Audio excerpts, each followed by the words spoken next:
Okay, thank you all for being here today. It's 2 p.m. and today is March 4th, 2026. Welcome to the Continuum of Care Board regular meeting. We're going to get started today with roll call. Patricia Sam. Present. Tamara Bauman. Here. Jaja Floyd. Here. Amaya Lenore. She spoke, but you couldn't hear her. Okay. Elizabeth Maupin. Here. Dorsal Plants. Here. Ruby Tuesday Romero. Here. And Jeff, would you mind in the attendees seeing if one of them is Christina and unmute her, please? I do not see her. Okay. She, sorry, she's the at Yahoo. I think she just raised her hand. Yeah, I see a hand. Panelists. Christina, so Yeah, it's Christina. just at Yahoo is all I see. So I have to just make sure I'm looking at the right place. I'm looking at participants, looking at the full list there. Are you asking me to look at attendees? Oh, there we go. Attendees, yeah, and you just unmute her. I don't seem to have Hmm. capabilities to unmute her. She just raised her hand though. Oh, no, I see you now, Christina. There we go. You have to There we have go. host permissions to. Yeah. Yeah, Christina, can you hear us? She's on the board now. Okay. Yeah. Just to confirm, Okay. Christina could hear us. I just want to make sure. Okay. And Victor Liu, Here. Amy Thomas, Here. Rocco DeVito, Here.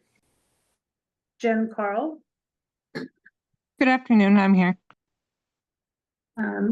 and John, will you please help me with the proper pronunciation? Urquhart. Urquhart. Urquhart, Okay, John here. Urquhart here. That's right. And Devin Conixis. Present. Devin is proxy for Martha Sassarosi. Great.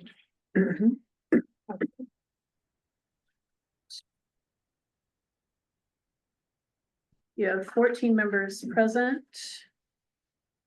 And 2 absent. You have met quorum. Great. And just for the record, our new quorum is 9. Great. Thank you all for being here today. We're gonna go ahead as our first order of business is to approve the February meeting minutes. So, do I hear a motion to approve the February meeting minutes? I motion I that we so- approve the February meeting minutes. Great. Thanks, Jaja. Is Oh, this is Jaja. there a second? This is Christina. I will second. Great. Thanks. Not the second from Christina. And just to, we'll go and do the vote on that. If you want to come off mute and approve, or if you're in person, just go ahead and say approve. If you approve of the meeting minutes, Approve. Approve. is there any opposed? Not hearing any. How about any abstentions? Not hearing any. I'd say that it passes. Great. Thank you, guys. And just a quick note for our new board members that we always try to introduce ourselves at the beginning of a statement because we have a cart captioner on to do the transcribing for us. So it's helpful for them. Thank you. Okay, now moving on to the land acknowledgement. I have Amaya is listed for reading the land acknowledgement. Yeah, Do we have? thank you, Ruby. I appreciate it. So here's the land acknowledgement.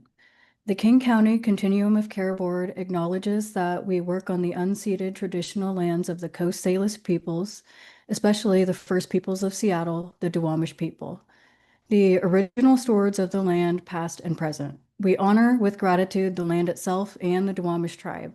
This acknowledgement only becomes meaningful when combined with accountable relationships and informed action, and is the first step in honoring the land that we today sit on and our people. Great, thank you so much. Moving on to the theory of change, I have Amy Thomas.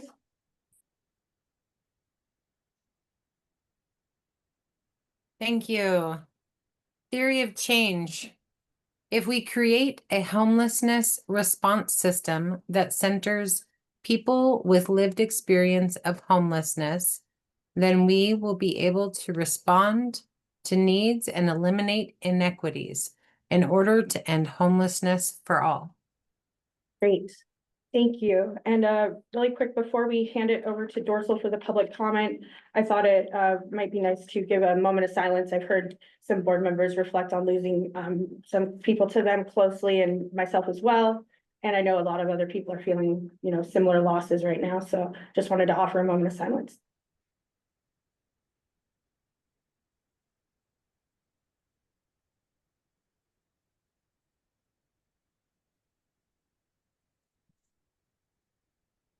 Thank you guys so much for that. Now I'm going to hand it over to Dorsal for the public comment portion. Thank you, Ruby. For the record, my name is Dorsal Plants. So you see his pronouns. Now is the time for public comment on our agenda. First up, Catherine, did we receive any public comment in writing? No, we did not. Thank you, Catherine. If you are an attendee in the attendees list and you would like to make public comment, if you could please go ahead and raise your hand. If you're there in person, I don't think we have attendees in person, but just in case, raise your real hand. If you would like to We have speak. no attendees in person, Dorsal. I'm not seeing any raised hands. I'll make one last ask for raised hands.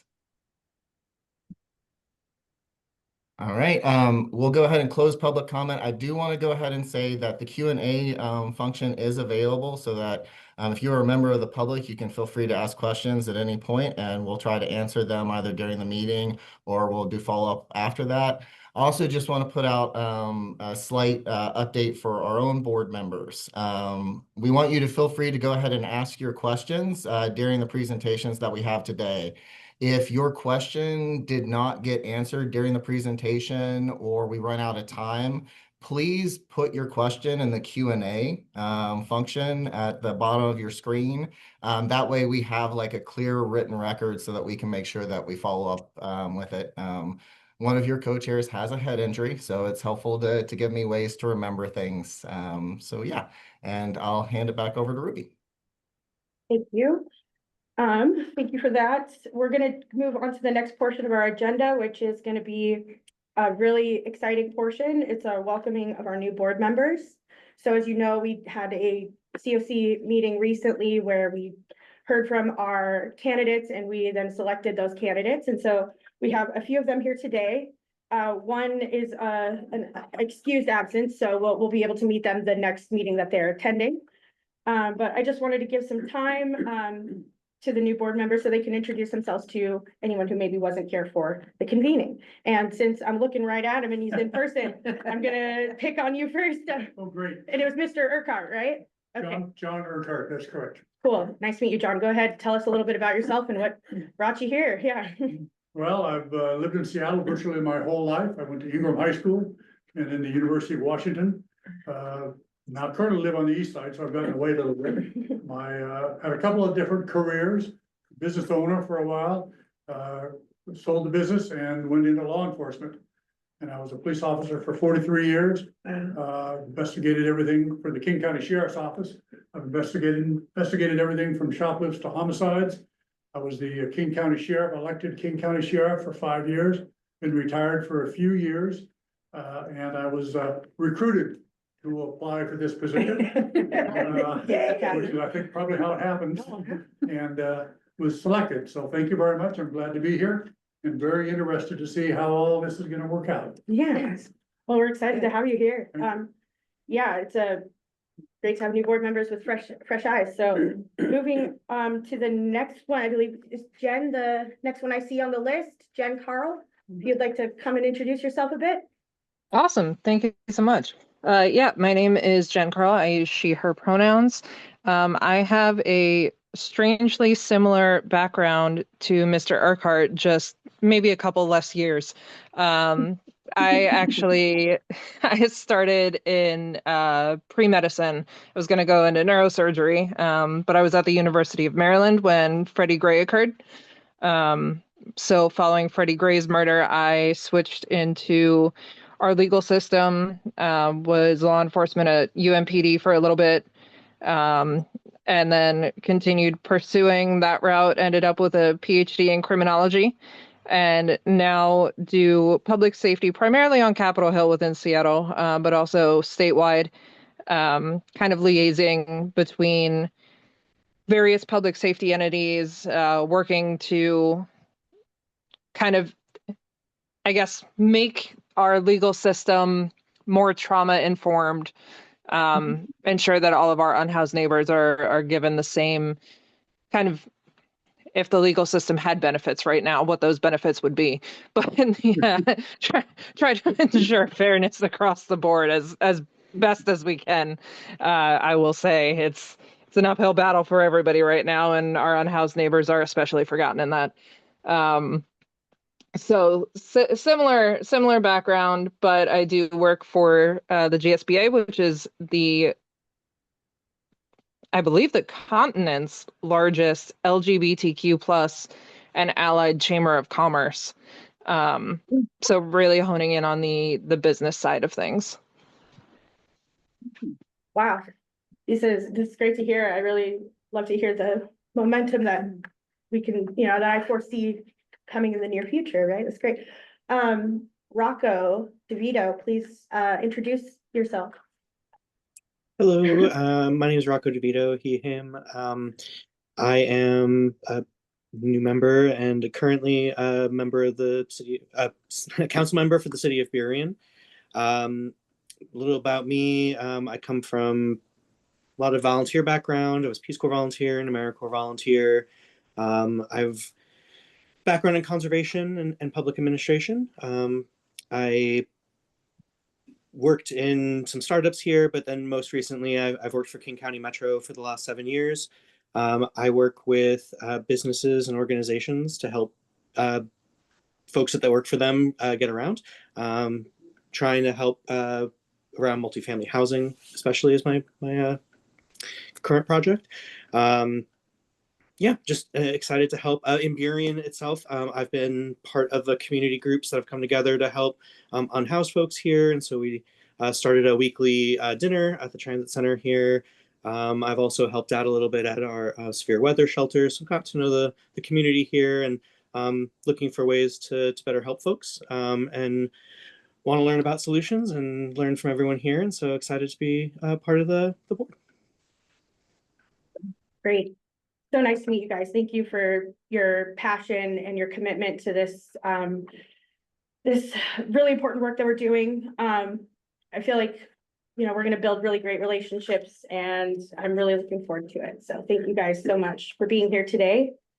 Not to breeze right on, but Dorsal, I believe the next thing is for you, I believe, the COC membership convening work group. Yes, so Dorsal Plant's back again. Hopefully an effective, smooth meeting is a good welcome for our new board members. So I just want to take this brief opportunity to also say we're really excited to have you, and we are really just excited. I was reflecting this morning, there's a lot going on both here in our region, in our country, and across the world. And, one of the best pieces of advice I think we've gotten as a people is to look to the helpers in these uncertain times. And it's wonderful to have a group of helpers joining this wonderful group of helpers. And the next item of business for us is to even move that a little bit further and to establish our COC membership convening work group to really prepare and set up for our convening in the summer to ensure that we're bringing all of the helpers here in the Washington 500 together as a community so that we can fellowship, work together, support each other, and create a system that truly creates the change that we want in our community. And so a motion would be in order to stand up a COC membership convening work group if someone was interested in making that motion. Hey, this is Jaja. I'd love to make that motion. I motion that we stand up a COC membership convening work group. We have a motion by Jaja. Is there a second? I would like to second that motion. This is Elizabeth. Thank you, Elizabeth. We have a motion by, point of discussion or information? It was a point of information. I just wanted to inform the new board members what the convening was. It's so the convening is actually a requirement by the federal program to have at least 2 per year, where we get everyone that's committed to the continuum of care, which is different providers and different individuals, and us as the board, we're the representation of this group. And so we got to come together and work on different various trainings and other information and solutions. So just wanted to give that bit of information. Can I add one thing to that too, Dorsal? The convening was going to be in June, but because of the location, which is going to be in South King County at Muckleshoot, it's now going to be in July because there wasn't availability. So in the scope of work, it shows the 2 convenings, July and November. Oh, great. Thank you Also, for this that is for 2 clarification. convenings. Yes, the Okay. scope of work is for both convenings. In November. Thank you for that. So You're we have a welcome. motion that's been seconded on the floor. Is there any discussion to the motion?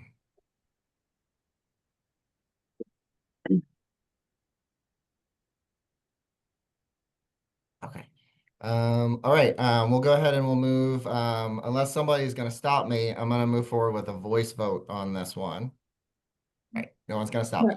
All right, if Oh, wait, you no, we are, should We should do a roll. We should do a call. roll call vote. okay. I got stopped. I tried, but I got stopped. You tried to Catherine, make if it you easy could for do a easy. roll call vote, please. We got enough time. It's okay. We can do a roll Yeah. call. Patricia Sam, Agree. Tamara Bellman, Approve. Jaja, Yes, Amaya, Yeah, here. Elizabeth, Yes. Dorsal, Yes. Ruby, Approve. Christina,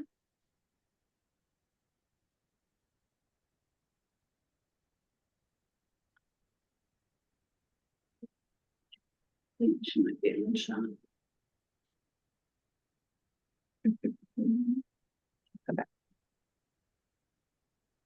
Okay, I'll come back to Christina. Oops. Victor, Approve. Amy, Approved. Rocco, Approve. Jen, Approved. John. Yes. You have 12 yeses and no nos, passes. The Scope motion of is, work passes. thank you. Catherine, would it be helpful for us to ask for volunteers now or to have people email you after the meeting? No, you'll need to make an application. And now that this has been approved, I'll work with Kelsey and an application will be created and that will be sent out to everybody Perfect. fair, for fairness. Correct. equity. Equity. Love it. Look at us go. System in place. All right, we will keep moving along then, and we are, wow, Ruby was not joking about us. I know. So actually, if it's okay with everyone to be put on the spot, if you're willing to slightly take advantage of the extra time. So as part, we're on to the portion we're going to do committee and work group updates. If as part of your update, if maybe you want to just take a few seconds to introduce what that committee and work group is doing for our new board members, I think that would be a great opportunity here. Don't feel like too much pressure since we should ask sooner, but just thinking to take advantage of the time. But do we have an update from our coordinated entry committee? We certainly do. Hi, my name is Jaja, and on the coordinated entry committee, what we do is we are a work group of the COC that deals with the HMIS, which is the Homeless Management Information System. All information goes into there, right? And from various providers, we find out how many beds are available, what's available out there. And we use the HMIS, which people put their people in. I'd say folks, other folks say clients, but they're not clients, they're folks. Put folks in, right? And those folks are then, through their provider, nominated to whatever is open, right? So through the coordinated entry system. So all this, the coordinated entry system is the umbrella that houses all this information, right? And this is my liaison. Who's gonna fill in anything I forget? That's why he always comes and sit by me. Yeah, no, Jaja, I think Jaja did a great job introducing kind of an overview of what coordinated entry system does. Coordinated entry is meant to serve as a kind of unified and coordinated access point or front door, if you will, to all of the permanent supportive housing, transitional housing, or rapid rehousing resources that are paid for by the continuum of care or YHDP grants in our community. Locally here in King County, our partners at the Department of Community and Human Services usually tag on a lot of like local requirements for permanent supportive housing resources that are paid for locally and not necessarily just federally to participate in coordinated entry as well, to kind of more closely achieve that vision of a unified front door. So there isn't kind of like, one, quote unquote waiting list, if you will, for certain types of housing for people experiencing homelessness. It kind of concentrates it all into one type of system. And so the coordinated entry committee is almost in a way kind of like my board. I'm the coordinated entry manager, and then I report to the coordinated entry committee. They are my oversight and steering for high level policy. I report to them on the kind of performance of the system, and they kind of help steer the direction that they'd like the system to go into to ensure efficiency, effectiveness, equity, and kind of the most optimal outcomes possible for that kind of system. So, yeah. Thank you, Tom. Turn it back to Jaja for some updates from the most recent meeting. Our update for our coordinated entry updates for quarter one, we have the HMIS and provider expansion. We did a host of things, mainly the major focus on expanding housing navigation capacity. The impact was strengthening full housing pathways, not just not assessment volumes, right? We did major lease.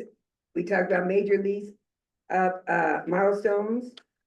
We talked about the Pacific apartment successes, and there was various ones. And the impact of that was strong lease up performance and successful shelter to housing transitions.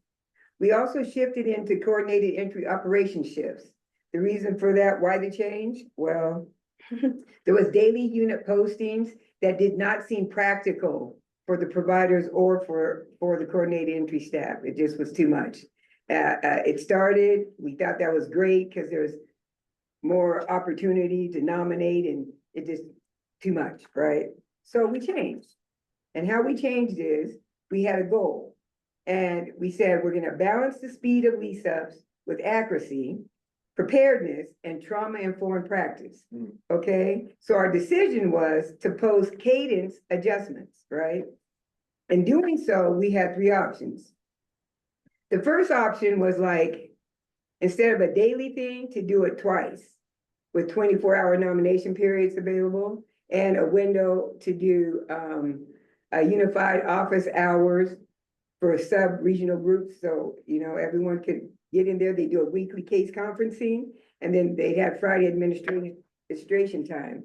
Well, that's how it was for all options. They had all those same things. The difference was if they had 3 days, 2 days, the 24-hour nomination period, or was it going to be 3 days, 24 hours, or was it going to be 3 days with 1 hour, 12 hours? And that was for option 3. Option 2 is the one we settled on. And we did that based on information from a housing provider, right? Who is on our team, who let us know that we didn't necessarily have to worry about the loss of people not getting into housing or being nominated into a house if something came open on the days that we weren't doing the nominations. And with that, option 2 came up, 3 postings per week, Monday, Tuesday, and Monday AM, Tuesday PM, and Thursday AM, 24-hour nomination window, unified office hours after posting, and weekly case conferencing and Friday administrative time, right? The vote outcome was for option 1 was 2 times a week and it failed. It was 3 to 5. And then option 2 is what we went with was 3 times a week and it passed 6 to 2.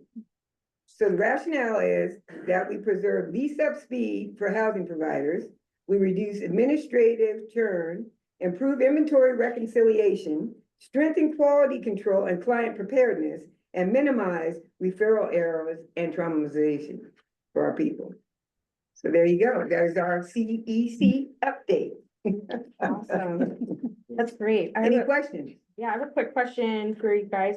I heard some talk about housing navigation, and I just wanted to know a little bit more if you had any more insight on what the idea was behind that, or how we were planning to address that. I know we've tried that in the past, and just trying to see like what kind of How we could expand. yeah, how we're expanding on that, or if there's been talk about connecting with like foundational community supports programs to kind of fill that gap.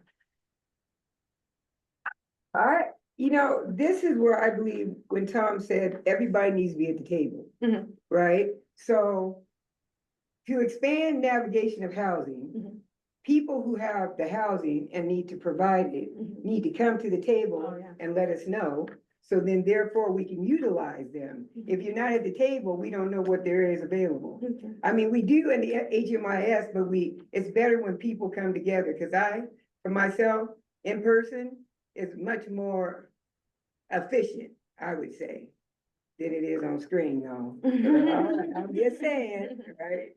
Okay, so does that answer your question? That helps, yeah. We'll just, Want to expand on that? Yeah, I was gonna say, I think, the gap, I think when we talk about resource scarcity and coordinated entry, it's not only about the units of housing that are available for people. We know that the need far outmatches the supply of units for people who need housing in our community. And I think when we talk about resource scarcity, it's not even just the units of housing themselves, but also the capacity of the system itself manpower to be able to serve the people who are needing services through the system. What we were voting on and deciding on last week didn't necessarily have anything that's going to directly address that type of gap. However, it's something like Jaja is saying that we're very much aware of, in conversations that we actively have, kind of like with you all on the board and also internally here at KCRHA, to think about how we can bring additional capacity online to support there. I think too, you mentioned FCS Ruby and some of the other update that Jaja gave about we updated the committee on the progress of some of the recent projects, permanent supportive housing projects that had leased up, and some of those had been infused with Apple Health and Homes services dollars, which actually by our state, like RCW, required that FCS providers get involved and that those units be marketed to FCS providers. And so my team undertook a lot of work in the last really like 9 months to connect with FCS providers. We worked hard to develop a new agency HMIS policy so that for providers that are not yet in the HMIS and don't necessarily have a contract requiring that they do data entry, that there's a path for them to be able to participate in the HMIS and get coordinated entry assessors on their teams. So there are other FCS providers who, through the kind of like WellPoint, an FCS provider network, we're hearing about these permanent supportive housing opportunities. They don't already have coordinated entry assessors on their team. There's now a viable pathway for them to join our kind of community in becoming coordinated entry assessors and making sure that their folks who need permanent supportive housing can get matched to those resources. And Tom, can you please, break down the acronyms, FCS, because Oh, we're yeah. talking and people may not know. Absolutely, yeah. FCS refers to Foundational Community Supports.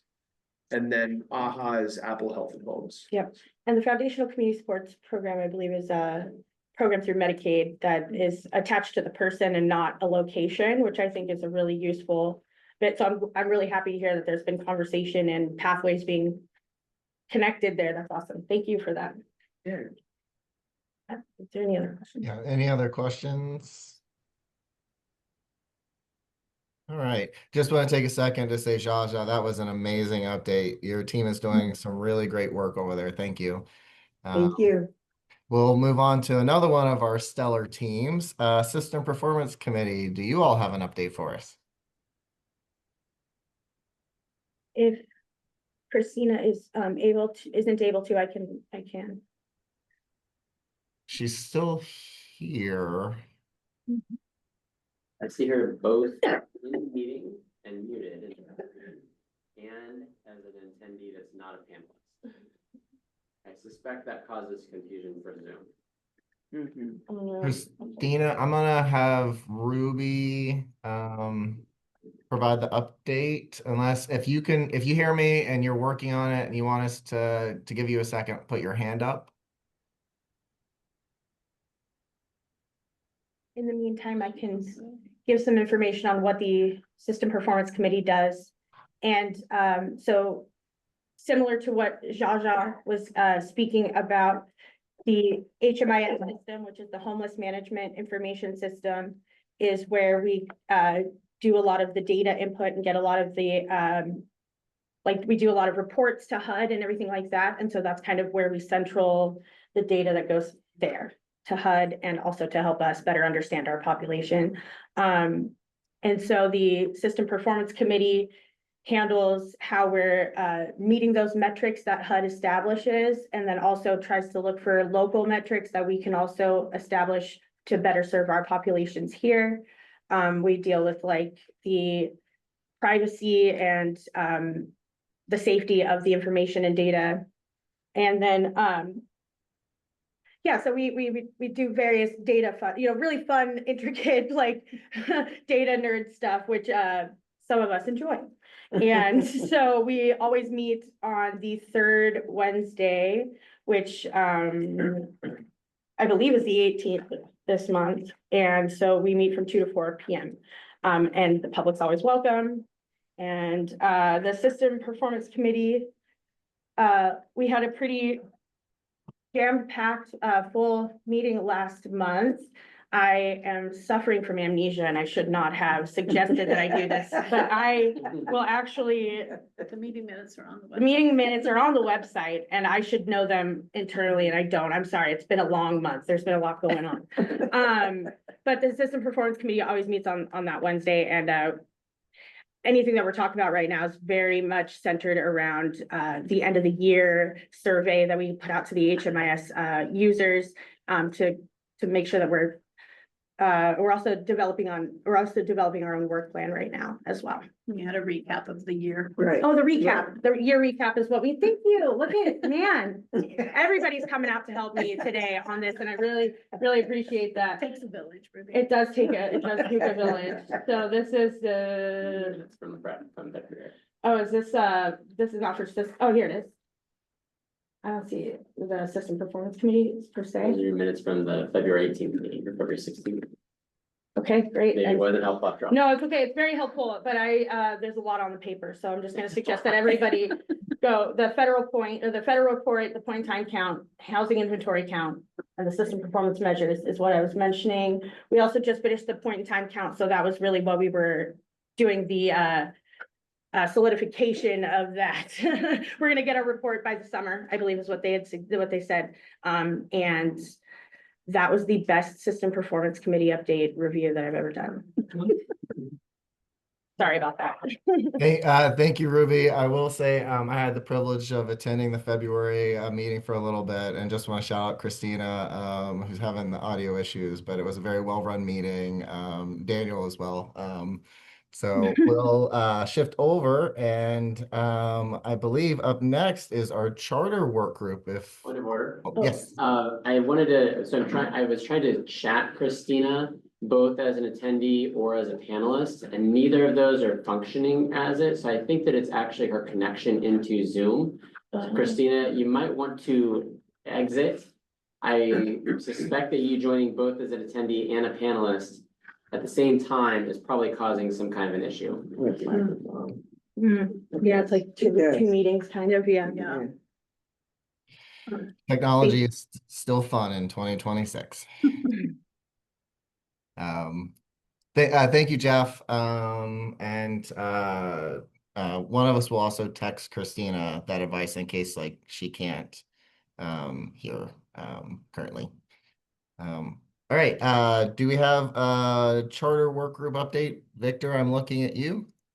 Yes, thank you, Doctor. My name is Victor Lu. For this context, I use he, him, his pronouns. I'm the liaison for the Charter Revision Work Group for the King County Regional Homeless Authority Continuum of Care Board, what a mouthful. But anyway, so the Housing and Urban Development HUD essentially requires any continuum of care board to review the charter at least annually, which is why this work group exists. And there are currently 11 members in a work group, and it is a closed group because it's a working group. It's not open to the public. Essentially, the purpose of the work group is to review and amend, if needed, the current charter to provide a governance structure for the continuum of care board. So I just want to state the purpose of it. And the work group actually took a pause because of the work that, I would just say, the roller coaster of what is happening with the NOFO, Notice of Funding Opportunities. But I'm glad to report that for those of you who are members of the work group, you should have received an email from Kelsey and I that we're resuming the work group. I see hate not, so thank you that you did get the email. And we're going to resume our first meeting on March 20th. And you are also, the board is also aware that the previous council for King County Regional Homeless Authority is no longer with them. So we also was figuring out the mechanism to run this work group without a general council.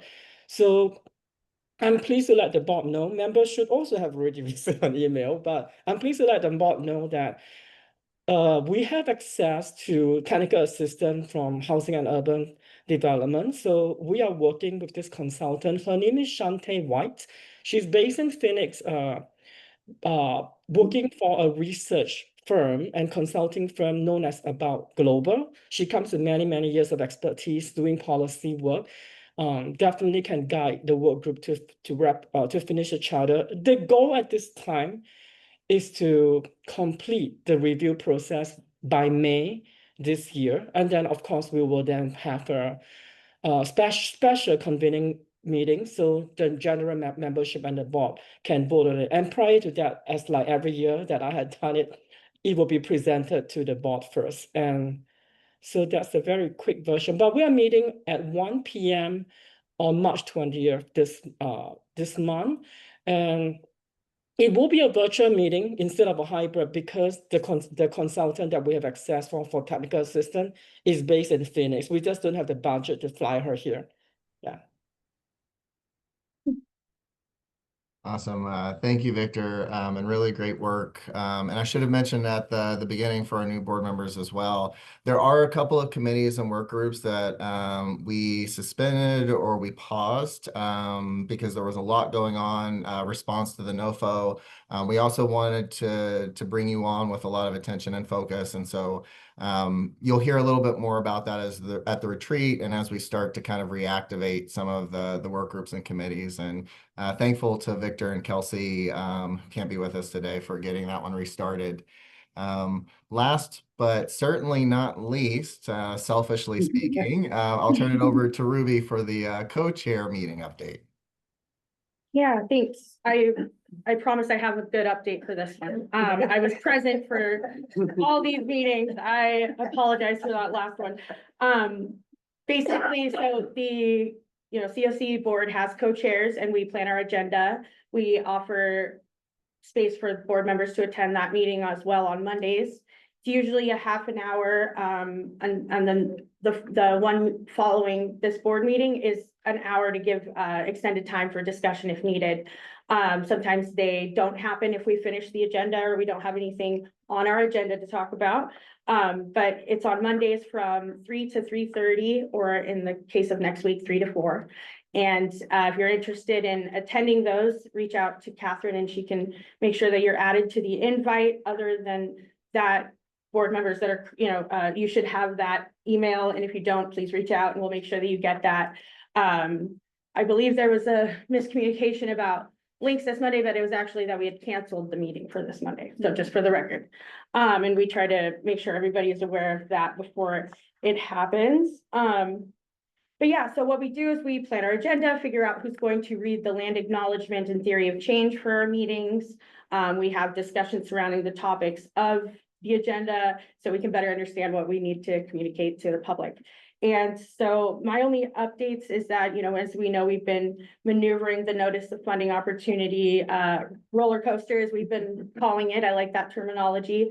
And so we've just been really trying to tap in there and make sure we understand where we're at on that process. The notice of funding opportunity is going to actually be the application that we use to get funding from the federal government under the COC program. So we are developing, or Kelsey's developing a survey in partnership with me and Dorsal for the retreat that's coming up on March 27th. This survey is just going to ask you a few questions about where you think the board should be headed for the next year, so we can make sure that with, in light of all the moving components of this, we need to make sure we have a solid plan to do that.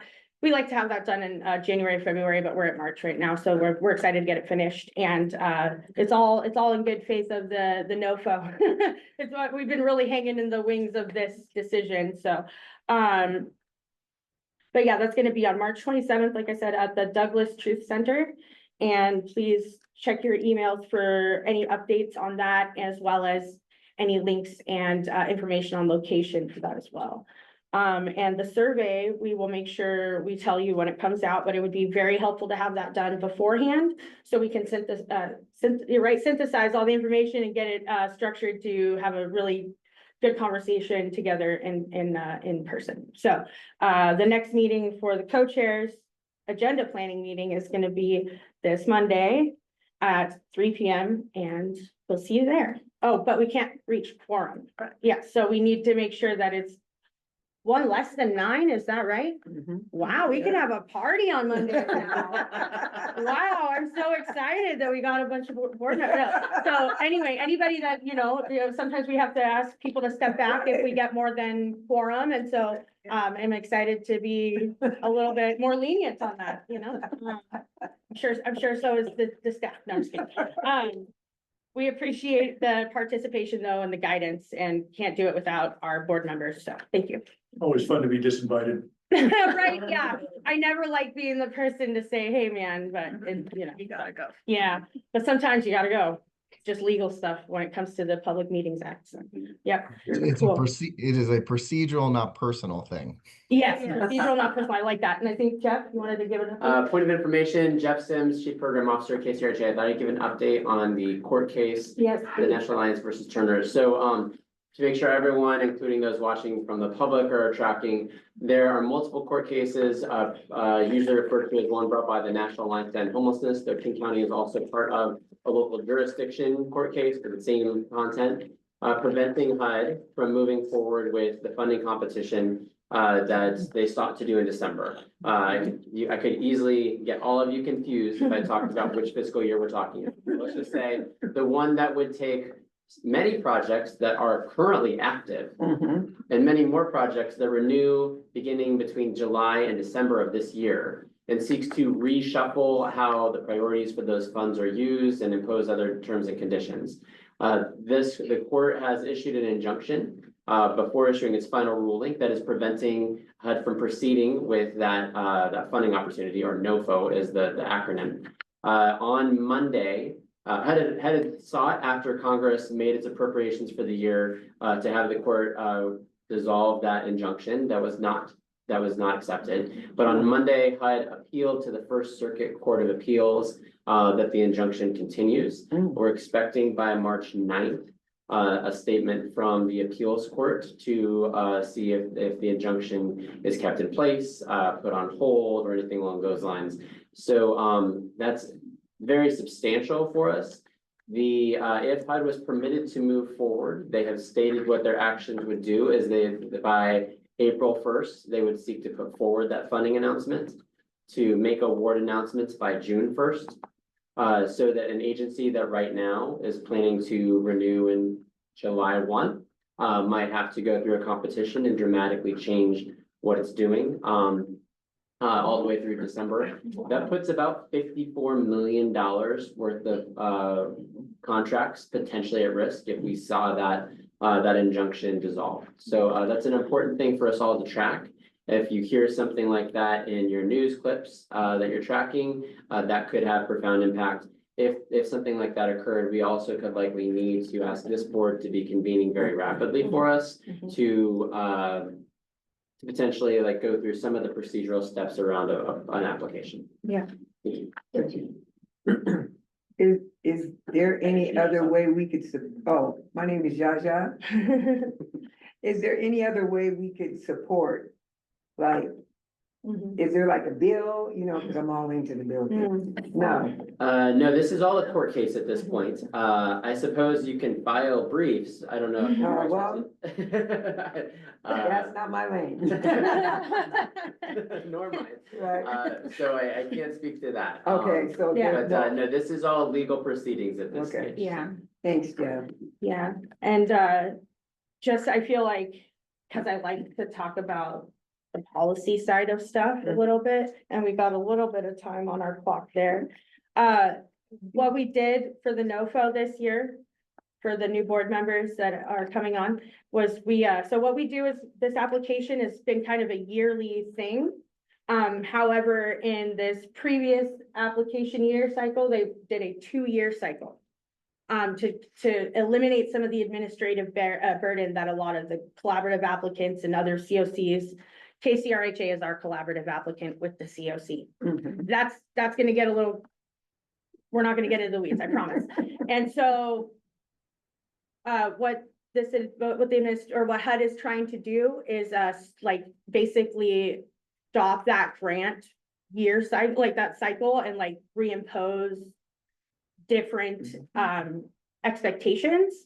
And so clearly the expectations were different than the ones that were in that current contract, and so they would be really difficult for programs to kind of move out of that formation to do a different program, basically program execution. And so you might be able to see how that can get a little complicated and finicky, and it puts a lot of our homelessness dollars for COCs nationally, who have been doing these best practices for so long.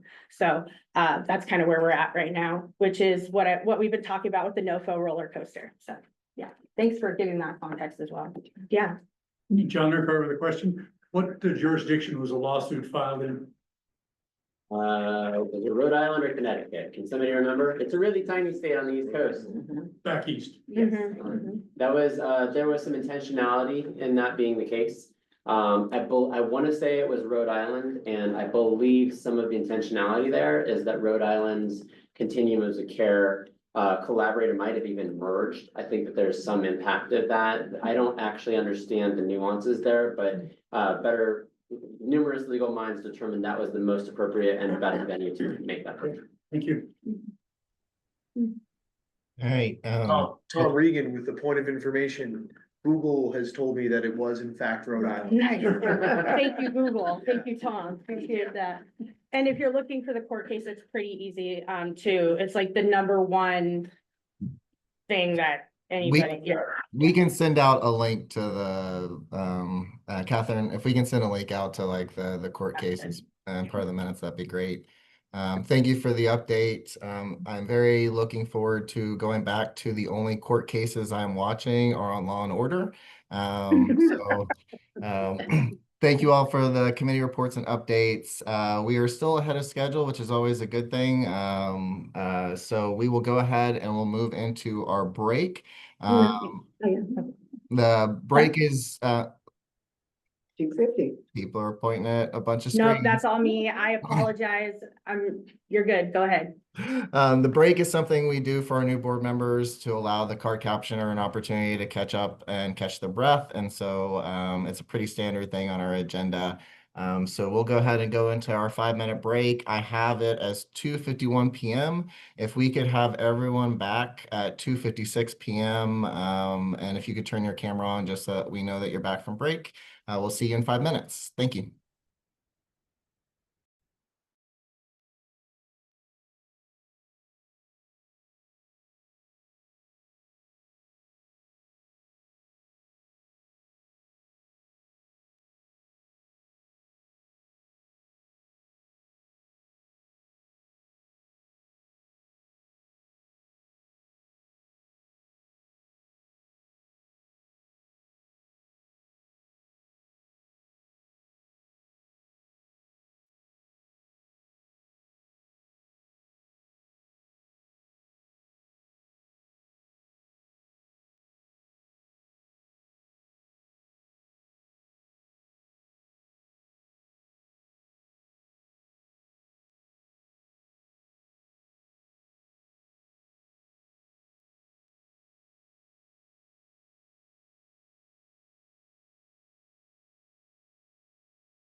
Hi, Dorsal.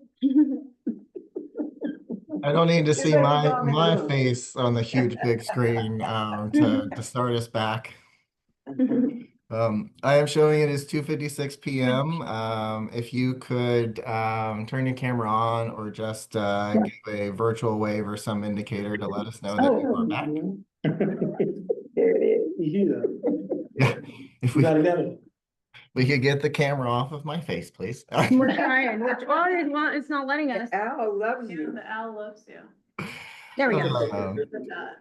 All right. Well, I hope you all enjoyed your break. Oh, that is gonna be so distracting. I'm gonna look away. All right, we are on to our continuum of care Q1 performance update. One of the things that I've really enjoyed and been humbled with doing, this work, we get an opportunity to share in the stories and the experiences of the people that we meet and our neighbors doing this work. And we don't always think of the numbers that way, but the numbers are part of how we tell the story of the people that we meet. And it's why it's so critical, important for the work that we do. Really excited to have the team here from KCRHA. We have Walter Washington, the KCRHA manager, and Emmanuel Hillel Lee, the senior coordinator, housing stability team member. And I apologize if I mispronounced your last name, but I will turn it over to you. Wonderful. Yeah, can you share slides? Emmanuel is.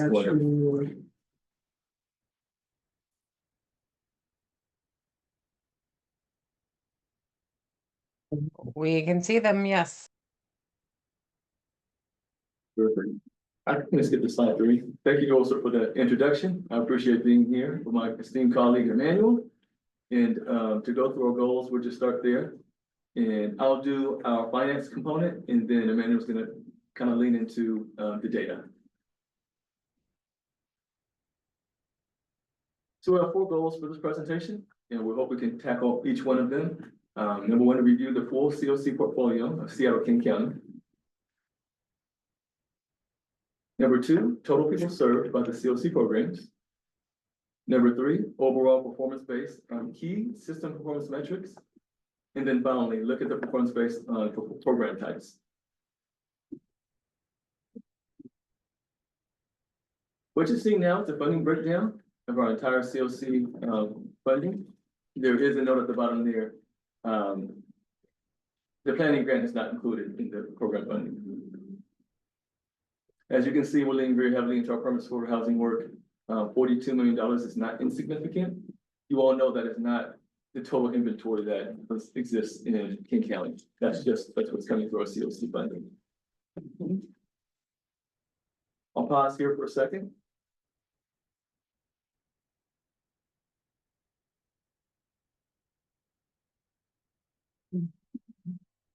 Feel free to freeze some questions in your brain. What you're looking at is the COC portfolio in pie chart form, fiscal year 24 funding overview. You'll see on the left the total number of units funded, 3,276. And then the investments still on the right side by program type. You'll see one little tiny sliver there in yellow, which is. I mean, can you see that? Sorry. Safe house, safe. Yeah, safe haven.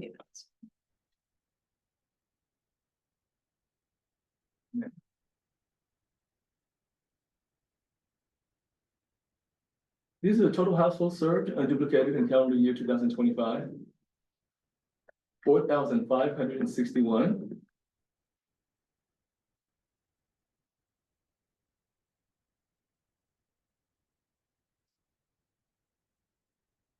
In all COC funded programs, the peer review still is January 1, 2025 through December 31st, 2025. Number of projects, 73. Number of households served, 4,561 from the other slide.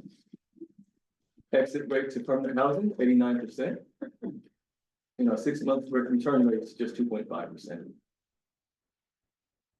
You'll see the unit utilization rate, 96%. I think that's a high 5 across the board. Yeah, that's good.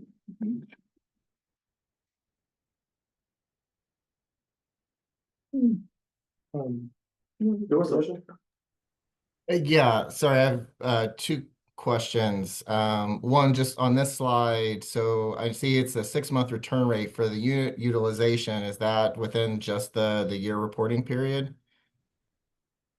Yes. Okay. And then, sorry, and there might be an answer to this question that I should know and I'm missing, but with the portfolio financial numbers, you were showing 2024, but with the program outcomes, you're showing 2025 results. And so I was just trying to understand, and I see Ruby has got her hand up too. No. I don't need to answer. Okay. Answer if you'd like. Point of information, Jeff Sims, to answer your question, I'm the Chief Program Officer at HRHA. Dorsal, in regard to your question, so the reason for that discrepancy, recall that there's numerous fiscal year labels. And so whereas what we are reporting on is HUD's fiscal year 2024, HUD gets some really weird authority as a former federal budget officer, I can say that, to spend their funds kind of late. So we were last year using HUD fiscal year 2024 funds, but it was the calendar year 2025. And so it actually all is the same thing. Please don't be confused by the many different ways we could call one date multiple years. Okay. So this is the performance years for January 1 through December 31st. So just to be clear, these are the same timeframes that we're talking about. Yes. Okay, thank you. Thanks, Dorsal. Yeah, all right, and we'll get into, by the way, my name is Emmanuel Halelu. I'm the Senior Program Coordinator for the Housing Stability Team. So I'll be talking you through some of our outcome data for our program types. So the first one we have is permanent supportive housing. And this is just for our COC funded projects. So we have 36 projects, served 2,688 households, retained. And when we say retained or exited to permanent housing, because permanent supportive housing obviously is permanent, so 94% stay retained in their permanent housing unit during this performance period. 6-month return to homelessness rate 3.4%, and days referred to move in 68 days, 97% of utilization. So next, rapid rehousing. So for rapid rehousing, we had 17 projects. Yeah, different screen, I saw it. Yes, we had 759 households served. So I want to point out a key number there, for that number is that we were funded 476 households, we served 759. So I think that's pretty interesting. To permanent, 72% exit rate to permanent housing. That's close to 3 out of 4 individuals were exited to permanent housing. 6-month return to homelessness rate 1.5%. And days referred to move-in 124 days. I think that shows like an area that we can try to improve in or work on moving forward. I have a quick question. Is there anything you can say on how we serve? Like I want to know, because you said that it's significantly higher than what we were funded for. So is there any insight on how that was able to, was that partnerships or was that just by happenstance or, sorry? It's not by happenstance. I think for rapid rehousing, we're funded to serve, like how the funding allocation works is that like the rental assistance dollars are based on serving households for 100% of their 100% of their rent through 12 months, you know. And then on top of that, we have some really high functioning programs in our system, you know, right? So that really go above and beyond as far as like serving households, getting people moved in, and even making sure people exit the program, obviously to permanent housing. Right. So that is a success, is what I, you know, or a potential success there is, yeah. Oh, sorry. Dorsal. Sorry, and I'm sure you all were warned there would be a lot of questions during this presentation, or at least I hope you were. Friendly questions. how does, and if this is an in the weeds question that I should follow up afterwards, happy to do that. But so the reporting period goes to December 31st, 2025, but 6 months have not passed since the month of December in 2025. So when you say the 6 month return rate, like how much of that is actually able to look at, so like anyone placed into housing November and December would, and they lost housing, and like, yeah, I guess how is the 6 month return rate factored in, given that we haven't even gone 6 months past the end of the reporting period for this data? First of all, great question.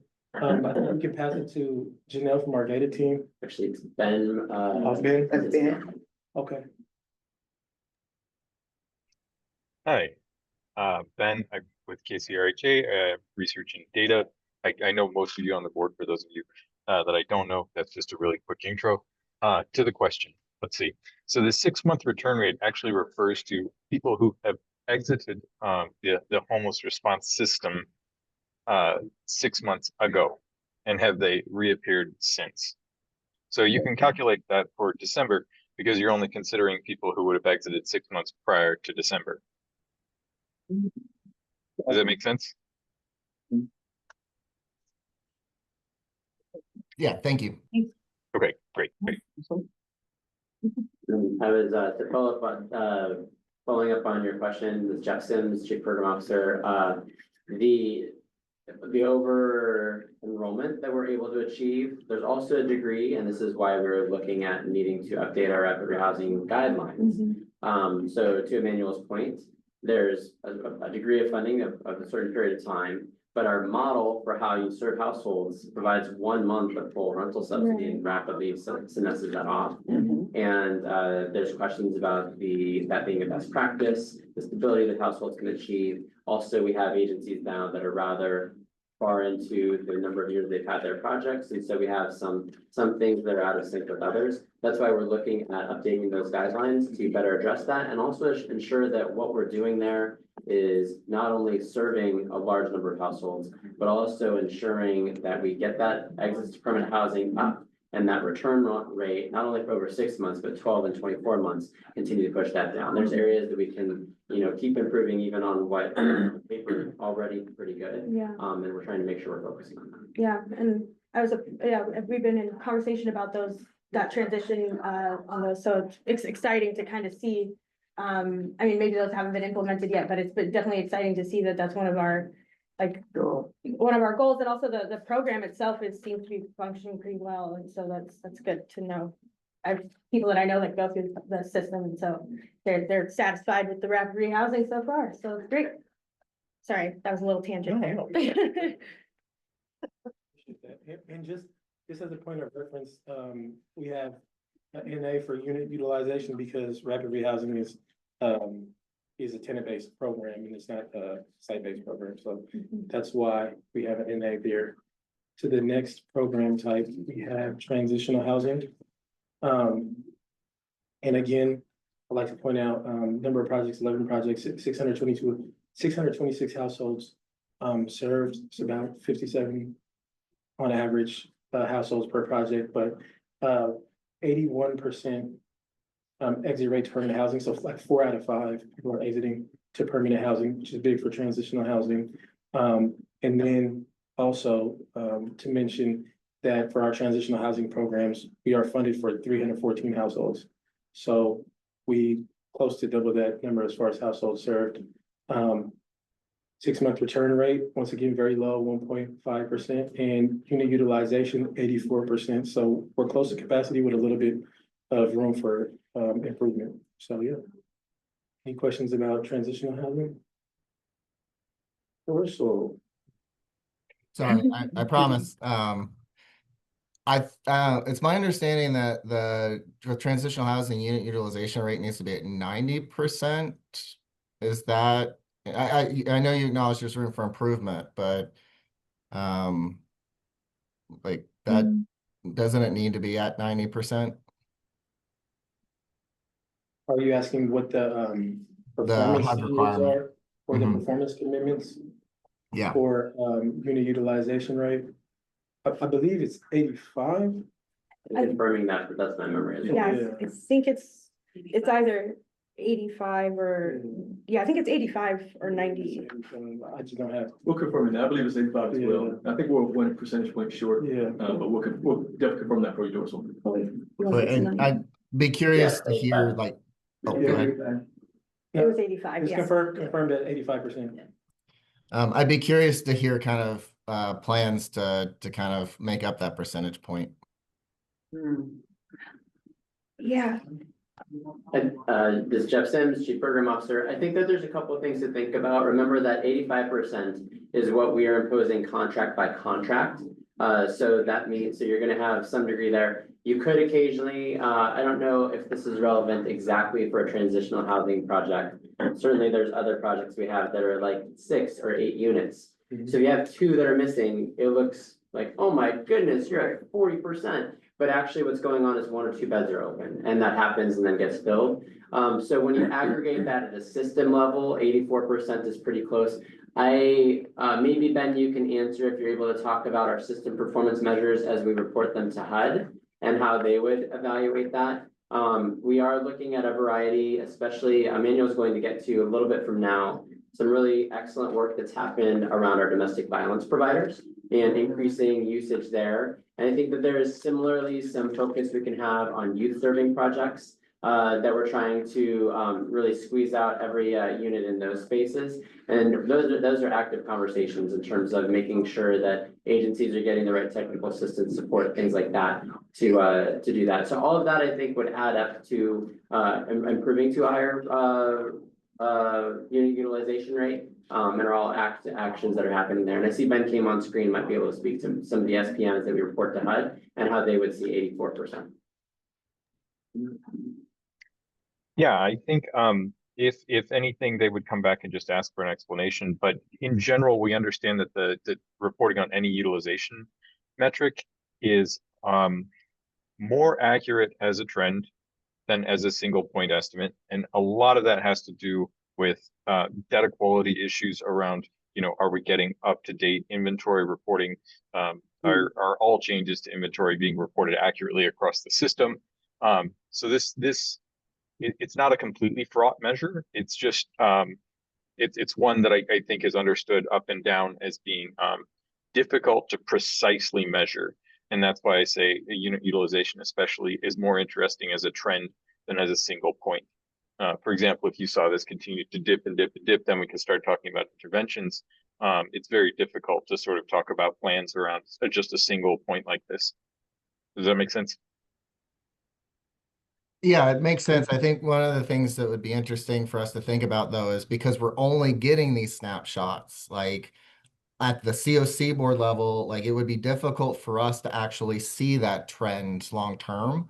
And so like that might be something for us to think about the next time we have this presentation, is like to capture that larger picture kind of piece. Yeah. Yeah, absolutely. And we have the mechanism for that in place. Actually, our public facing dashboards provide that by program type as a series. But yeah, that's an excellent note. Thanks. Does that address your question? I think I have more, but for now, yes, it does. Yeah. This is Christina. I have a question. Yeah, so sir, when I look at the screen right now and it says unit utilization, that is a snapshot is what you're saying. That is a like piece in time, kind of like the point in time, kind of like a piece in that time. So when you're saying 84% utilization, I guess I'm not, that's where I'm like concerned, or confused, I guess, as someone also has a brain injury.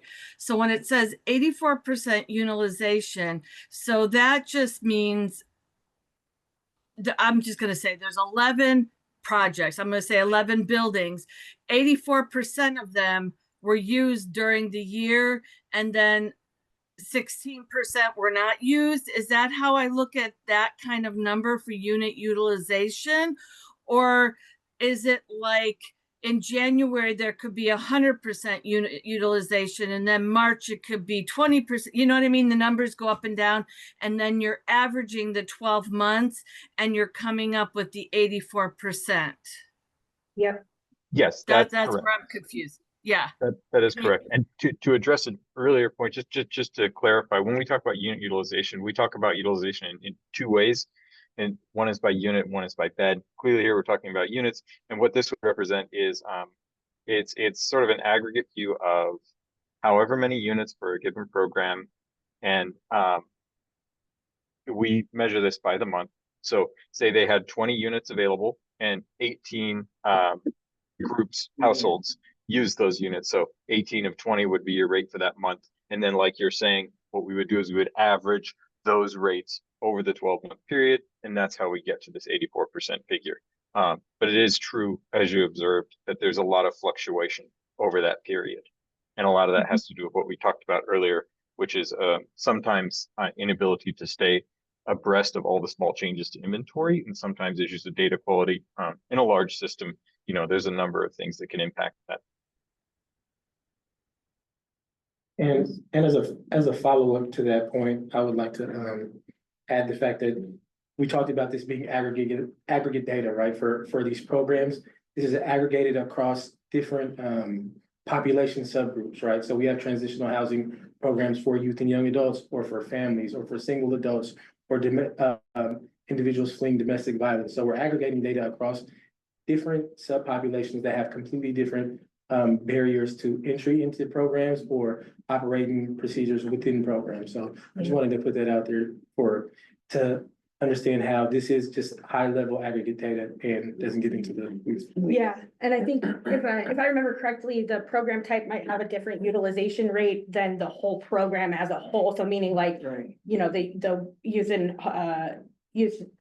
funding might have a different utilization rate that might be much lower or much higher. And then that still factors into the whole number.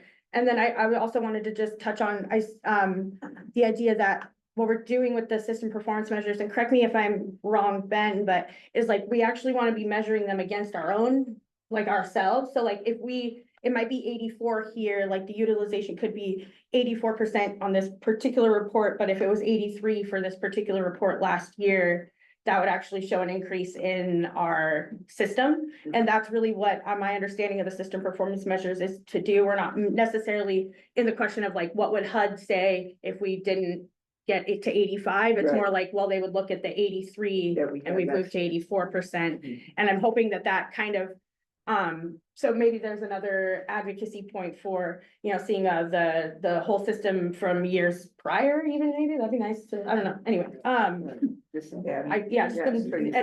But I love the dashboard that y'all have. I look at that regularly when it's updated. Yeah. Thank you for that point. Yeah, and that's kind of like how we measure our progress and how we measure success, you know. And then the last point before I move to the next one is like, for me personally, like I like to look at these utilizations rates for like transitional housing as like vacancy occupancy, you know. That's like the easiest way to kind of understand it for myself. But now I'll move on to our next program type. Actually, you know, for information, I think that's a great comparison point. My understanding is this is Jeff Sims, if you work in the hotel industry, I believe you say that your hotel was full if it was 85%. Yeah, right. So we operate more full than full hotels. That's good. That's good. I'm sorry, I had one more question before we move on. The days from referred to move in, and I also see Dorsal's hand too. I'm sorry, I spoke over you, Dorsal. Go ahead. I just want to clarify that my interactions with the hotel industry don't necessarily align with so like, cause like to your point earlier, Jeff, about like for a 6-unit transitional housing project, having 2 of your units offline looks bad, but potentially isn't. But part of what the vacancy rate gets you that the utilization rate doesn't is it the same 2 units that have been offline for 6 months? And why have those 2 units been offline for 6 months? Is it because those are the units that require more supportive services and the agency is not able to screen properly for it? Or is it because there isn't a proper service match? So like, I do, I'll also throw out there that like, well, I know HUD, like we answer to HUD with these metrics, we also answer to the people here. And so like, while HUD may be okay with an 84% utilization rate, like, yeah. No, Right. and that, you make a great point, and I want to, like, even using that analogy, right? We're talking about vacancy, occupancy. We also have to have the understanding of turning a unit, you know, from the time somebody exits the unit to what it takes to be able to prepare to have somebody ready to move into the unit, right? We're talking about coordinated entry referral, we're talking about staffing, we're talking about case management needs, on-site services. There's a bunch of different factors that go into turning a unit in a transitional housing or in a PSH setting versus what we're understanding from like the ideology of like a hotel model or even an apartment, you know, a private market apartment, right? Different. So yeah, there's a lot more that goes into that, and I'll pass it to Janelle.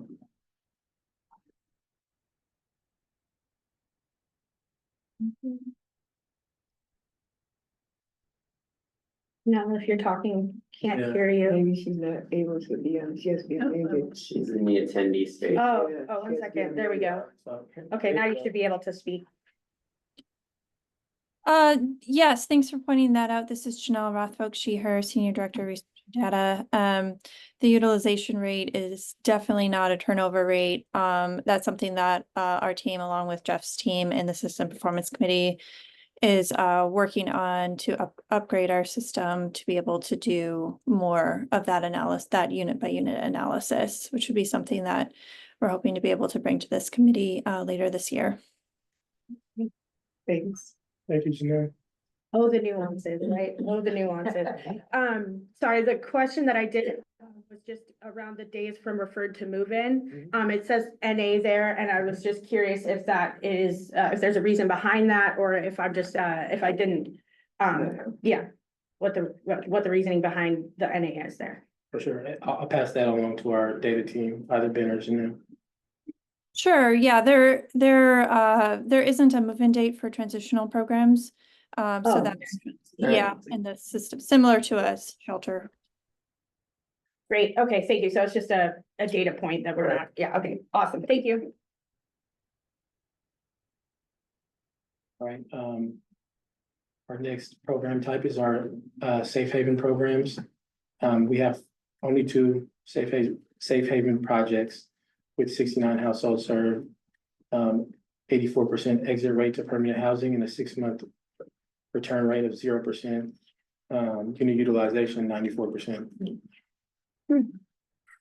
I love that. There's no returns. Or minimal return, or right, is like Zero. zero.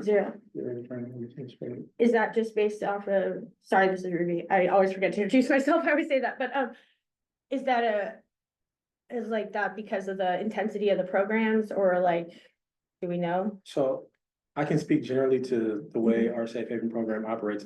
So our safe haven programs don't have parameters as far as how long somebody can stay in them. Oh, okay. So differently than, that differs from transitional housing where typically it's a 24-month program, you know, whereas safe haven programs are typically for like our highest acuity individuals. So there are less parameters as far as moving in and exiting, you know, and that's kind of why I can't speak to every specific individual in these programs and how each and every program is being run. However, that's kind of like the high level overview of how those programs operate and why we see those numbers. Yeah, if the parameters aren't there, then there's no, yeah, okay. There's no specific This is- like this call has some. Oh. Christina? This is Christina. I have a question about Safe Haven program. So is that a program? I don't know if Kelsey's there. I've not seen her, but is that a program that is on at risk for anything? Because they're typically very much long-term programs from what I understand. You want to answer that? I think safe havens are an old program that had been kind of grandfathered in into the COC program when they did the consolidation of many programs into the COC program. And so this is kind of a relic of time past, is my understanding. So I don't think it is at risk, but it could, I mean, shoot, what do I know? Everything's everything. This is Jeff Sims again. Yeah, to Jaja's point, everything kind of is at risk. Yeah, okay. I would say that when we were looking recently in November, before that injunction that I referred to, we were looking at the changes we'd have to make as a system. Safe havens would have been programs that could have been affected because we had such a small number of programs that we're put in a tier of, or a category that would allow us to have a reasonable assurance of renewal. HUD is not historically, that number is 90 to 97% of your funds. HUD's plans lately have been, now it's gonna be 60%, but it had been 30%. So we are being forced into a dynamic where the majority of our portfolio is at risk, regardless of project. Right, and that'll be, yeah, okay, thank you. We'll not go into the weeds on that one right now. And I think we already covered this, but this is just the general overview of all of our COC funded programs that we just went through. And now I was gonna go into we're gonna do a grant highlight for our regional rapid rehousing for DV consolidated grant. So, but before we get into that, are there any other thoughts, questions before we dive into this part? I just think, I would encourage, to, maybe on the next one, see the timeline that we were talking about, like a previous, the year Yeah. before, or something like that, comparison and. Yeah.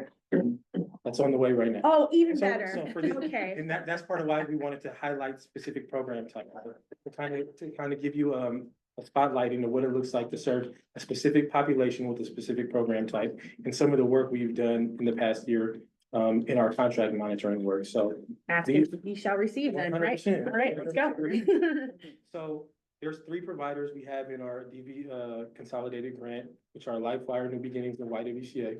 We're gonna talk more specifically about LifeWire and YWCA, but kind of the general overview is for contract year 2024, for our DV programs in rapid rehousing, right? We served 187 households. In contract year 2025, we served 211. Calendar year. Calendar year, sorry. Mm. Days from referred to move-in, we went from 79 days in 24 to 65 days, so we shortened the amount of days, which I say is critical in DV. 100%. That has to be Yes. emphasized in this space, right? Average length of stay, we increased by 57 days. So every Yeah. household that moved in stayed on average an extra 57 days in housing. And That's then so good. exits to permanent housing, right? We decreased 2%. And then to get into the actual 2 programs that we're gonna talk about, YWCA and LifeWire, right? So YWCA in 24, they served 101 households. And in 25, they served 123. Average length of stay went up 30 days. New enrollments, that's the number to look at. Wow. Wow, yeah. Wow. They increased by 25 new enrollments, and then the number underneath, right? We had 13 less exits, right? So we were able to keep people housed. We were able to house more people and get people housed, right? And specifically for YWCA, some of the strategies around that were, we had to get them to staff up completely. That was one of the big issues we had in 24, right? Is they were completely understaffed. So we worked with their program directors, program managers. And even we did trainings for their entire case management staff, their direct service team, right? Around housing navigation, around the type of services they can offer based on what is eligible and allowable expenses. And that's part of the reason why we're able to serve households longer, right? Is that we were able to offer more wraparound services to people that were in programs, right? Whether there's job training or education programs, where there's childcare, some of these things that are allowable expenses with COC funds, especially when you have in this field, right? We have a high level of turnover, direct service staff, especially in the DV advocate space, that's really a difficult position for people to hold long term, Yeah. So we see a lot of turnover in that space, but that's kind of the work we did with YWCA specifically. With LifeWire, we went from 54 households served in 24 to 57, right? Not a great jump, right? Three extra households, but we love it, right? It's an Three increase, households, right? Yeah. we'll take it, right? Better The than- number to look at here is length of stay. Mhm, wow. 265 days to 385 days, right? That's 120 days extra, right? Which is huge, especially like when we're talking about this space, right? Yeah, the enrollments were down, but we kept people housed longer. So, and exits were down, one household, right? So with this program, part of it was staffing, but the strategy we implemented with LifeWire is LifeWire also has a transitional housing program. Okay. So what we did is we did training for their direct service staff across all program types so that everybody there knows how to do housing navigation. They were able to have individuals that were serving as case management or direct service staff, DV advocates, have the skill set to be able to serve people in rapid rehousing that typically internally, they had people that were siloed in one program or another, whether it's like a shelter monitor and you stay a shelter monitor versus being able to gain the skill set to do rapid rehousing, case management, housing navigation. And a part of that, there's a lot of different skills that we talked about, landlord engagement, right? Right. This is a big issue in the DV space, right? It's typically how are we going to reduce barriers to get people housed, right? People are coming into these things with huge housing debt. That's a big one that we see. Right? Especially people in fleeing situations, right? There's a lot of these different barriers to, or credit issues or criminal justice impacted individuals. There's a lot of these different things that we see specifically in this space, but so we really took a deep dive into all of our DV programs in the last year and did training from the executive level at these agencies all the way to the direct service staff and the advocate level to make sure everybody was on the same page. And because even behind this data, right, is like the spending part too. You know, we were able to increase our spending, you know, a great deal. And then we didn't include the unit utilization data because these are rapid rehousing programs, but both of these programs, I can just speak to directly, said they both increase unit utilization by 15%. You know, that both programs, so. I think this,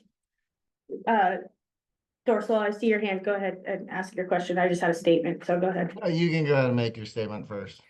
Okay, I was just gonna say that I feel like this is a good step in the right direction, hearing about the trainings that are really being implemented. I oftentimes make comparisons to the restaurant industry and like the turnover rate between, you know, waitresses and just people that work in restaurants. It's similar to like a college town kind of, you know, restaurant. It kind of felt like here on the services side.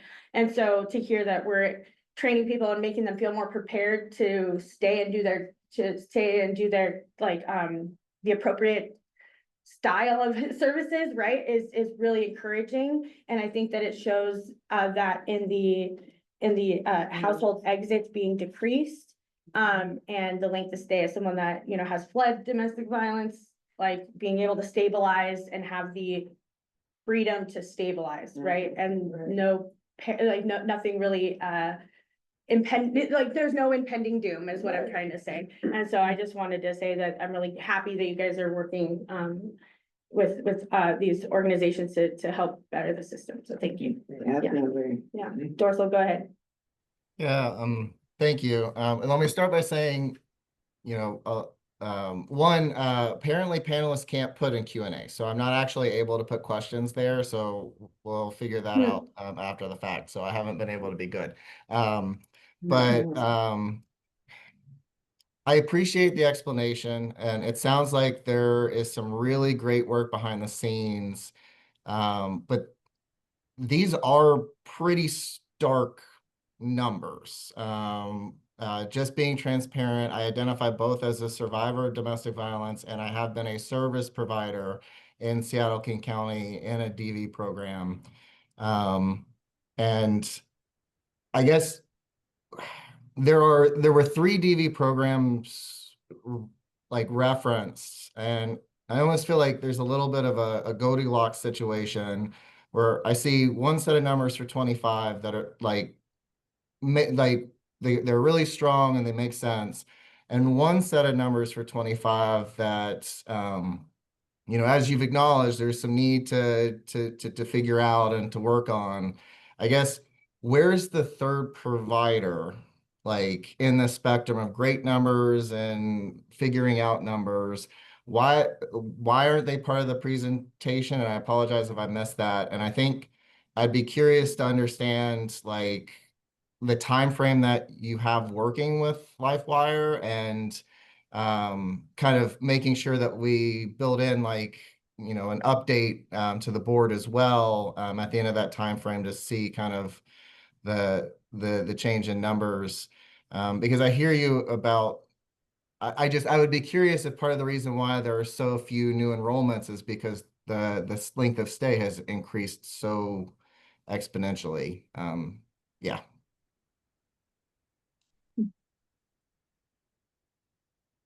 I think, There were a few questions. yeah, which, do you wanna clarify which question you? Yeah. Where's the information for the third provider and why isn't it included in the presentation? Okay. First, yeah, the third provider, New Beginnings. First of all, we got permission from these two providers to present this data.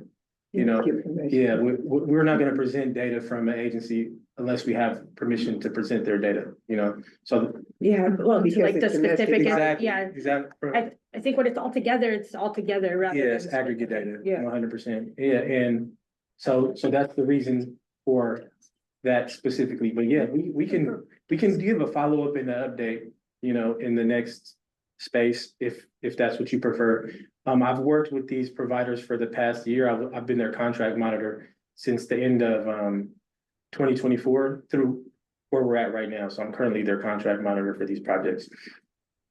So as far as like timeline, that's how long I've been working with these projects, you know. And then forgive me if I'm missing some of the other questions that you would ask, but please just follow up on whatever I missed. No, I think it's opened up another series of questions in regard to like this is performance data that we have to report to the government. So to a certain extent, this is public data. So yeah, I'm a bit curious to hear that we can't see the outcome metrics for the program that Janelle's got her hand. Yeah, I can help with this one. It's not that we can't display it. It's just in good partnership with our providers. We like to give them a heads up when we're going to be presenting something publicly. Just in case, you know, they have some slight changes they want to do, etc. We acknowledge that we're not their only funder. LifeWire, for example, gets a lot of funding from philanthropic partners, for example, and that might be on the call, etc. And so we want to be mindful of the agency and how they operate when we're sharing data here and in an illustrative purpose to demonstrate what would happen when we find programs that need support from Emmanuel or other people from our programs to increase their performance.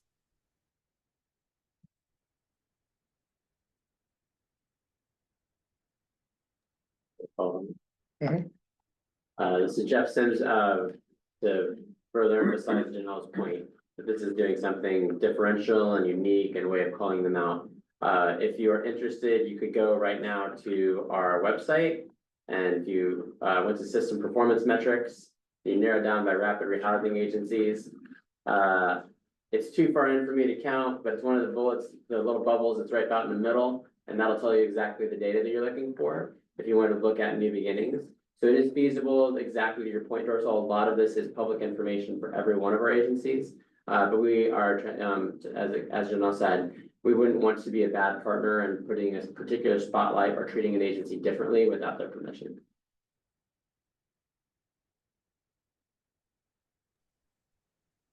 I appreciate the response to the question. I'll pause here because I'm sure there are other people with questions.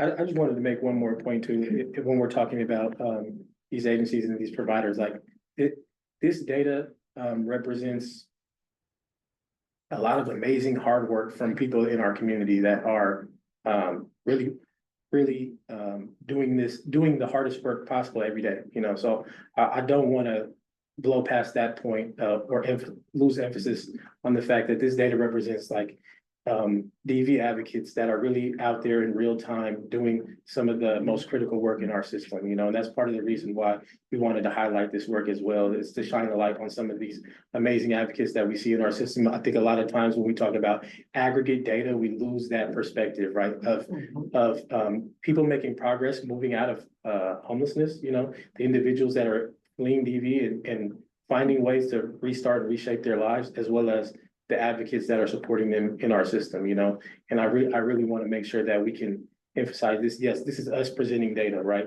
And yes, I'm their contract monitor, but that has really no bearing on all the amazing hard work that's being done in our county to support people that are fleeing domestic violence.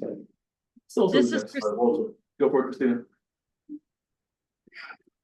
This is Christina. I am a homeless veteran who is living with DV right now.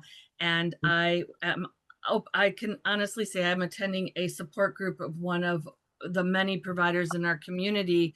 And while I see the new enrollments and all that kind of stuff, I can say, you know, at least 15 people in a support group that is unhoused right now is what I'm seeing as somebody who attends these support group meetings across King County.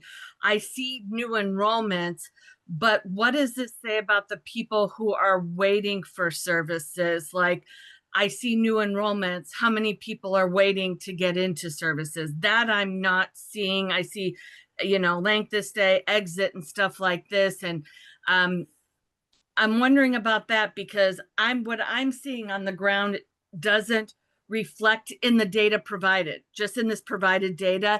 And so there may be another number to make me wonder how many people do they have waiting for services, et cetera, because almost everybody in my support group is homeless right now, has been coordinated, entered, et cetera. And I'm concerned about the availability of services because new enrollments, that's all great, and that household exits, all that kind of stuff. How many people are actually waiting for housing is what I'm not seeing in our data. When I was doing domestic violence work, this was 2018, the King County government stated that it was 54 individuals waiting for services in the DV world, with one getting them every day. And so I just want to quickly say, I appreciate the comment. Having been a DV provider, I definitely appreciate the shout out about the challenging work that it is.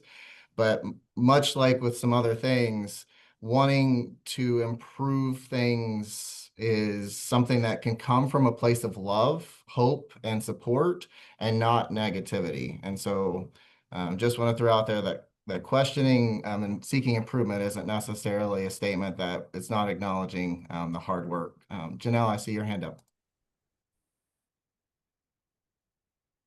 Yeah, thanks for that, Dorsal.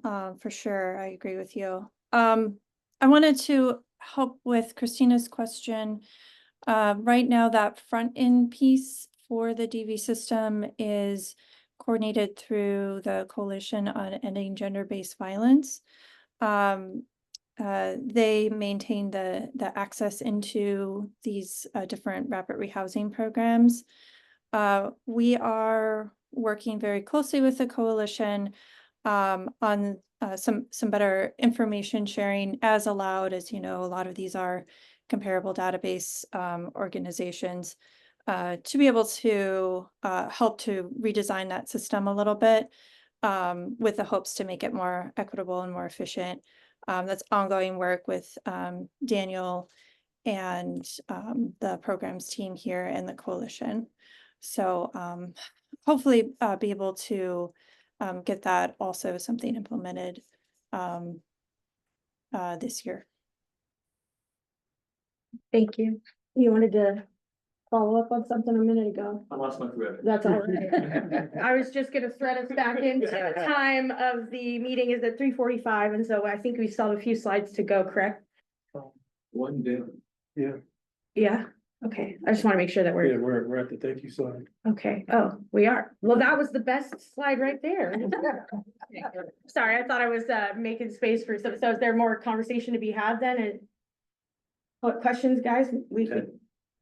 That wraps up our portion of the presentation, but I continue raising yeah, I really appreciate all the insightful questions from everybody on the panel and everybody in the audience. Yeah, really appreciate you guys. And we don't take it as any offense to the work for you to want the system to improve. That's what we're here for too. I believe that's what I take my role to be personally, you know, in doing this work. We're trying to find every avenue to help support programs, build them out, and help people get into programs and have the best experience they do when they get there. So yeah, I appreciate that. There's some chance, you know, Candace, raised still, and she does have a question. I also thanks, Walter. I just wanted to also thank everyone for all of these questions. I'm super excited to hear them all and to be able to support in community with you in this work. We're also always looking to improve what we can do in the research and data team and be able to get the information to you all. And so please feel free to reach out to me directly if you do have any questions. For the new board members, we, you know, that you can submit questions to our team and we can help you understand any of the data if it was new or in too much detail. And also we're always looking to improve how we present the products. And so appreciate you guys looking at this, and it's definitely given me some ideas for how we can improve on the visualization of this information, but always happy to get feedback or hear from anyone on this call.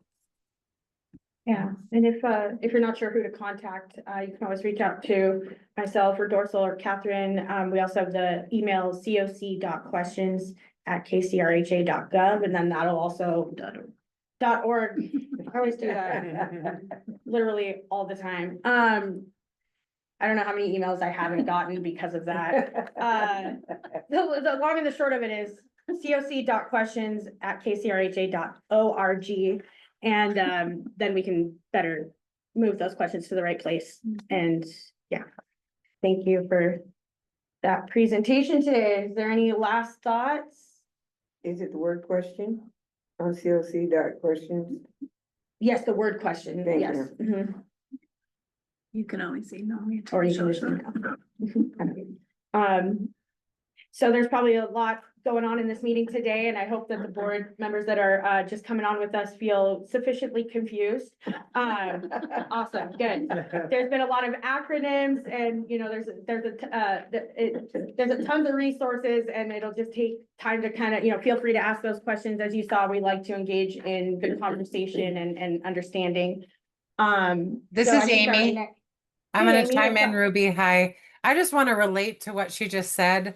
I was completely, so many people that I work with here on the board are so fantastic.